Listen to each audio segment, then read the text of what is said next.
Buenos días. En esta segunda parte de lo que sería las nociones del capítulo 2 del texto de Leligua y Scangarello, Psicología y Educación, me referiré brevemente a la obra de Freud y por qué es importante para la futura tarea docente y para ustedes como futuras jardineras.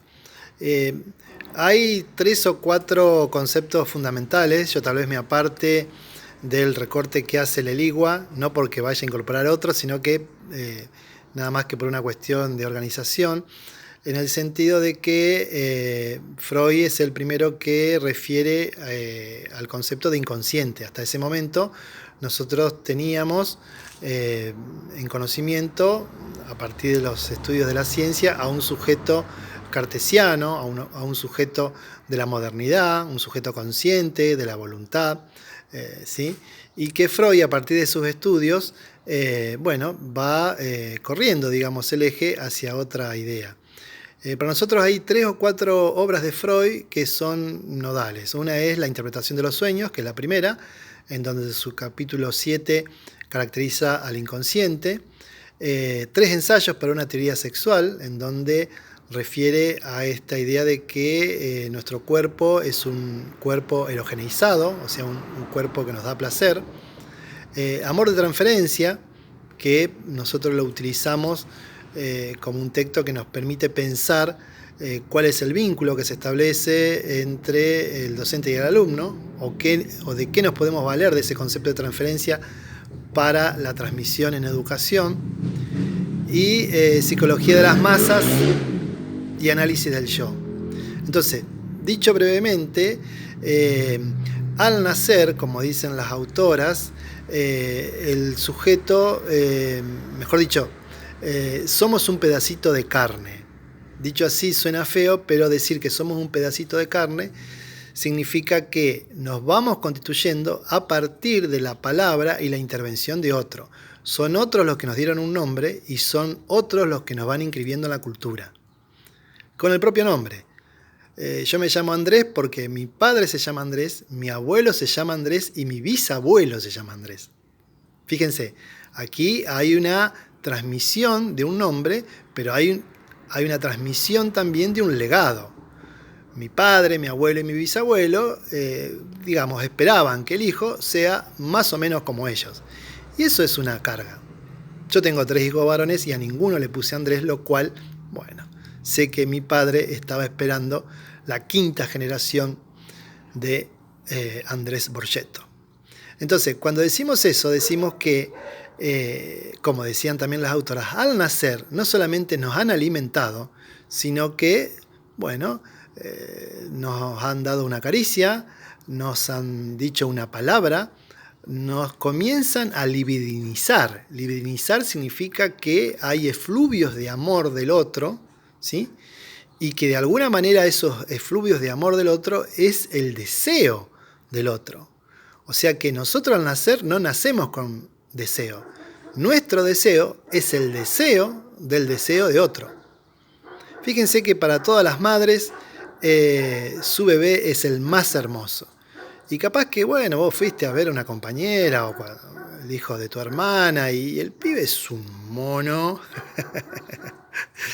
Pero la madre dice, ¿viste qué hermoso que es? Bueno, eso es muy importante, es muy importante porque ahí hay una mirada subjetivante, ¿sí? Ahí el pibe, la piba, se va creyendo esa idea de que es hermoso. Y está bárbaro, porque así se construye una determinada identidad. El problema para nosotros es que ese pibe a los 2, 3 años va a un jardín maternal, o a un jardín de infantes en este caso, desde los 3, y se encuentra con otros pibes que también piensan que son los más lindos, los más hermosos, los más inteligentes. Y ahí empieza el problema, porque acá sería que justamente en la dinámica endógena familiar, el sujeto tiene que pasar por un proceso, que es la dinámica edípica, en donde en esa dinámica, lo digo rápidamente, hay un primer momento que es un momento digamos, de completud, dirían algunos autores, en donde hay una relación simbiótica madre-hijo. ¿sí? O sea, la madre se completa con el hijo y el hijo se completa con la madre. El bebé al tomar la teta piensa que la teta es una extensión de su propio cuerpo. Frente a esta disyuntiva aparece el tercero en discordia, que sería el padre. No hablamos del padre biológico, acá hablamos de funciones. Recuerden que en el texto de Leligua y Scangarello hablan de función materna y de función paterna. Entonces aparece un tercero que, trocha esta idea, tiene que romper esta completud. ¿Para qué? Para que ese niño, esa niña se siga constituyendo. Y a partir de este segundo momento, ¿sí?, de caída de la completud, aparece un tercer momento que es, de búsqueda, de identificación con otros objetos. El pibe a los 2 o 3 años se da cuenta que la madre ya no lo cuida como antes y además esta mamá ha posado la mirada sobre otro que es el padre o el que está ahí, digamos, ¿sí?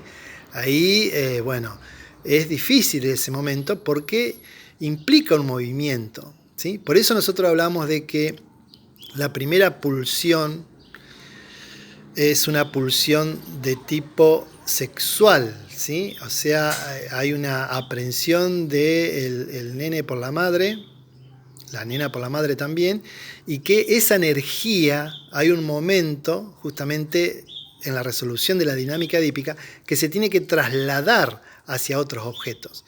Y esos otros objetos son la cultura. Por eso es tan importante la escuela, por eso es tan importante el jardín, porque ustedes como maestras jardineras van a ser las primeras que van a recibir a ese pibe, ¿sí?, de la endogámica familiar, y habrá que ver cómo viene ese pibe, ¿sí?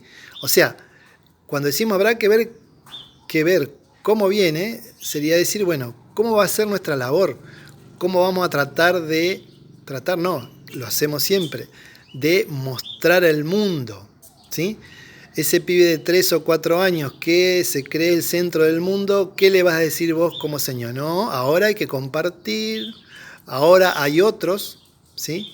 Si nosotros jugaríamos un poco en un esquema, la dinámica o la dramática familiar, diría Freud, nos introyecta una primera ley, que son las normas, los valores, todo lo que nos han ido inculcando nuestros padres, pero cuando ingresás al espacio social, ¿sí?, la ley es la ley de las instituciones, es la ley de los grupos, ¿sí? Por eso obliga a un movimiento o a un pasaje, ¿sí? Cuando hacía referencia a amor de transferencia, Freud, cuando lo escribe, tenía una paciente que se le había enamorado y él no sabe por qué esta paciente le declaró su amor. Entonces él escribe, le habré dicho algo, habrá habido alguna proyección. Y acá lo que trabajan autores a posteriori es que en realidad sí, hubo un enamoramiento, pero un enamoramiento equivocado, porque la paciente en este vínculo íntimo que tiene con su médico, acá cuando decimos íntimo es porque hay dos personas que hablan de sus cosas, ¿sí?, o una paciente le cuenta al médico, en este caso al psicoanalista, sobre lo que le sucede, y de pronto hay una proyección, podríamos decir, en donde tal vez Freud le dijo algo que le pegó en la tecla y eso hizo que la paciente diga, wow, sabe algo de mí, y porque sabe algo de mí me enamoro. Por eso decimos que es un enamoramiento equivocado, porque en todo caso es un encantamiento con ese saber. Freud lo que hace en eso es correrse. Dice, no, estás equivocada, la deriva con otro analista, pero sigue pensando y escribe este texto. ¿Por qué para nosotros el concepto de transferencia es importante? ¿Tenemos que encantar a nuestros alumnos con nosotros? No, con nuestra persona no. Tenemos que encantarlos con el saber, con el conocimiento, con el mundo. Por eso yo siempre me peleo con los críticos al nivel y a ustedes como jardineras, porque dicen, pero trabajar con los pibes no es nada, hacer dos boludeces y ya está, disculpen la expresión, poco académica. O cuando dicen, están con la goma Eva, es una cosa menor. Nada de ello. Ustedes cuando están haciendo esos trabajos, están incorporándolo al mundo, a la nena, al nene. Están contándolo de otra manera, ¿sí? Están ofreciendo, ¿sí?, un conocimiento, un saber acerca del mundo que no lo tiene la familia, que no es garantizado por la familia. Por eso son dos instancias o elementos bien diferenciados. Bien, son elementos centrales de Freud, seguramente esto lo seguirán trabajando en las comisiones de prácticos. Buenos días.